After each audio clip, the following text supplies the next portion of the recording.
Olá, bom dia! Vamos iniciar mais uma aula, não é isso? Então, hoje a nossa aula vai ser para o 8º ano, para a turma 800. Ó, mais uma turma minha do coração, sou muito apaixonada em dar aula de português para vocês e produção textual. Só que nós vamos fazer uma recapitulação rapidinha do nosso capítulo 3. No capítulo 3 a gente lembra um pouquinho de haikai, de poema, certo? A gente lembra da estrutura dele, com 3 versos, 17 sílabas poéticas. A gente lembra de como separar, fazer essa separação de sílaba, que aliás a turma foi muito boa nesse dia. Saí de lá muito feliz, viu? Porque vocês conseguiram fazer tudo muito direitinho. Começou com alguns obstáculos, mas no final vocês foram super bem. Muito bem. Só que a gente também, hoje, a gente já vai falar do nosso capítulo 4. E o nosso capítulo 4, ele é bem recheado de interpretação de texto. Por isso que vai ser um pouquinho mais trabalhoso, tá? Dentro desse capítulo 4 também, a gente vai falar do foco narrativo. Só que eu vou focar isso lá em produção textual, na nossa aula do 8º ano, tá? Então, veja bem, com o nosso livro de português aqui, ó, em mãos, nós temos que passear por ele hoje, e de uma forma bem tranquila e rapidinha. Bem, ele começa com uma pergunta: o que é se a literatura tem idade? Claro que não tem idade, não é? A gente sabe que a literatura, a gente começa a ouvir a nossa mãe lá de dentro da barriguinha, quando ela canta musiquinha, quando ela faz até poemas e poesias sem mesmo perceber. Depois se estica pela educação infantil, quando a professora mostra ali, ó, só as gravuras no livro. E ali a criança já começa a introduzir as nossas produções textuais, sabia? Ali a criança já começa a desenvolver o foco narrativo. Quando ele começa já a falar que o patinho está indo para a lagoa. Não é isso? Então, a gente já começa a ver esse tipo de literatura aí, desde os pequenininhos. O nosso livro está trazendo a literatura e mostrando um pouquinho do livro de Ana Maria Machado. Do outro lado tem segredos. Tá? Então aqui tem os textos pra gente ler, vocês vão ler em casa com calma aí em casa, né, que já estão em casa, vão ler com calma. Temos também o texto em cena, da página 68, onde ele vai trazer um pouquinho sobre a capa, a quarta capa, a primeira e a última orelha. O que é isso, Dionísio? Quando a gente fala de capa do livro, a gente tem que pensar logo na capa, o nome do autor, o título do livro, qual é a editora, qual é a edição, tá? Então isso já vem na capa do livro. Na quarta capa pode vir o que, gente? Pode vir ali um código de barra, pode vir uma pequena sinopse, tá? Da nossa história. Então aí já está a diferença.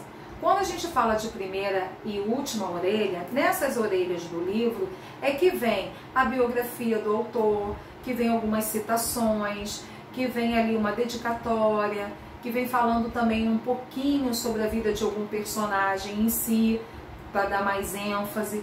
Então, ele passeia, a nossa literatura aqui dentro do capítulo 4, ele passeia mais ou menos nisso aí, tá bom? Fugindo disso, e ao mesmo tempo, né, dentro disso aí, passamos pela página 78, onde a gente, acabei de falar do foco, né, da ficção e seus elementos da narrativa, mas nós não vamos falar agora em língua portuguesa, porque também a gente vai falar bastante lá em produção textual. E aí a gente cai numa bem legal agora, sabia o que é? Discurso direto e indireto. Já sei, Dionísio, discurso direto, ó, 2 pontos travessão. Discurso indireto eu escrevo tudo corrido. Ih, calma aí. Isso aí... Lembra quando eu falo assim em sala? Lá do tempo da tias. Né? Isso aí a gente começa a mostrar para vocês de uma forma muito tranquila quando vocês são pequenininhos. E a gente fala essa linguagem mesmo. A gente usa essa linguagem até para não assustar. Como que eu vou falar para vocês lá, quando vocês são menores, já de verbos? A criança ainda nem aprendeu. Mas agora, com o 8º ano, é uma outra história. Agora vocês já sabem a conjugação verbal. Você já sabe as desinências, você já sabe o radical. Oh, lembra disso? Nós trabalhamos com isso nas aulas de português, não é? Então, quando a gente fala de discurso direto, a gente tem que lembrar já de uma coisa assim, ó. primeira pessoa. E discurso indireto, terceira pessoa. Já é meio caminho andado. Depois, o que a gente tem que lembrar também? A gente tem que lembrar que no discurso direto a gente tem presente do indicativo. Vão anotando aí e acompanha comigo na página 78. A gente tem pretérito perfeito, a gente tem futuro do presente e o verbo no imperativo. Show? Depois a gente vai para a tabelinha do lado, onde tem o discurso indireto. Aí eu já tenho lá outros tipos de verbo. Eu vou ter pretérito mais que imperfeito, eu vou ter o pretérito imperfeito do indicativo, eu vou ter o terceiro, futuro do meu pretérito, e depois eu tenho o que? Os verbo no pretérito imperfeito do subjuntivo. Fechou? Então acompanha com a Dionísio, por favor, a nossa tabelinha aqui, ó. Essa tabelinha aqui, ó. Acompanhe comigo. Foi, gente? Então ali tem, ó, eu vou dar 3 exemplos só, beleza? Então eu tenho verbo no presente do indicativo, ele diz assim: quero saber o que tem do outro lado, falou o menino. Então eu tenho o verbo quero e tem que estar no presente. Quem quer? Eu quero saber, certo? Depois eu mudo para o discurso indireto. O menino falou que queria saber o que tinha do outro lado. Quem falou? Ele, terceira pessoa do discurso. Fechou? Quando eu pulo para o verbo no pretérito imperfeito, como ele veio de lá? Perguntou o Bino. Então eu estou trabalhando com o pretérito perfeito. Pulo para o discurso indireto, verbo no pretérito mais que perfeito. Bino perguntou como ele viera de lá.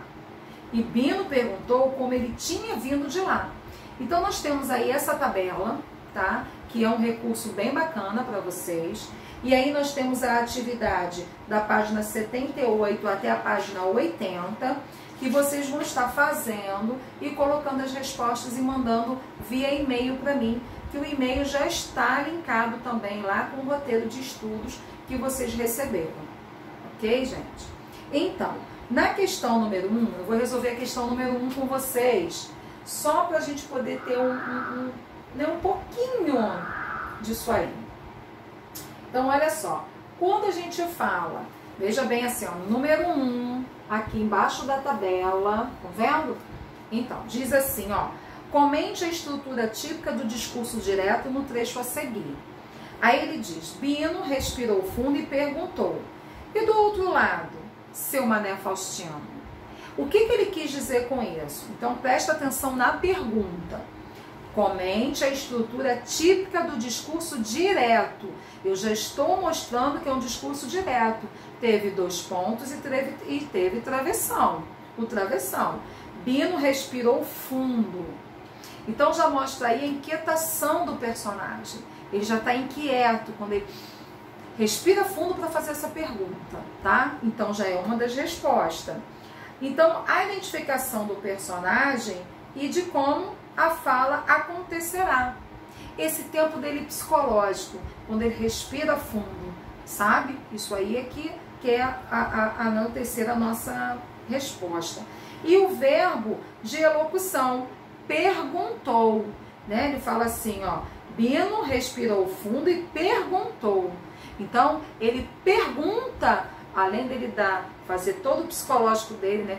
Respirar fundo e perguntar, porque isso daqui tá lá nos nossos textos que vocês vão ler. Ok, gente? Porque não dá para Dionísio ler o texto aqui agora com vocês, tá? E aí vem, respirou fundo, o que indica o quê? A inquietação dele.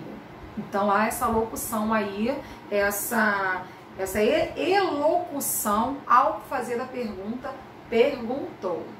Beleza? Na questão 2, observe o trecho a seguir. Dilson chegou perto. Olha aí, 2 pontos.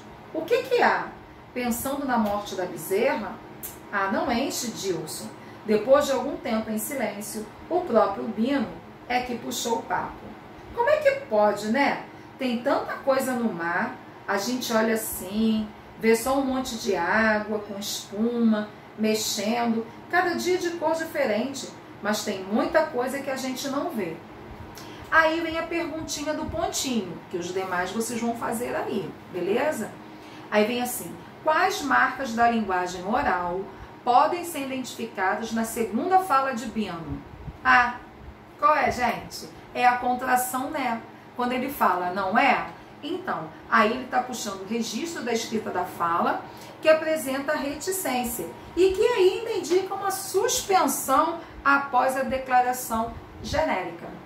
Então, a resposta é essa daí. Quando ele pergunta quais as marcas da linguagem, então a gente vê aí a contração né, onde ele puxa não é aí essa grande deixas aí que ele deixa. Deixa. Entendeu? Só para descontrair um pouquinho.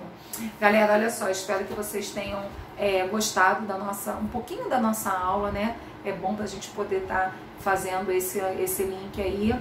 Não esqueça de comentar, não esqueça de marcar um like, não esqueçam de fazer as tarefas online do site que vocês estão fazendo, tá muito bacana, eu tenho acompanhado.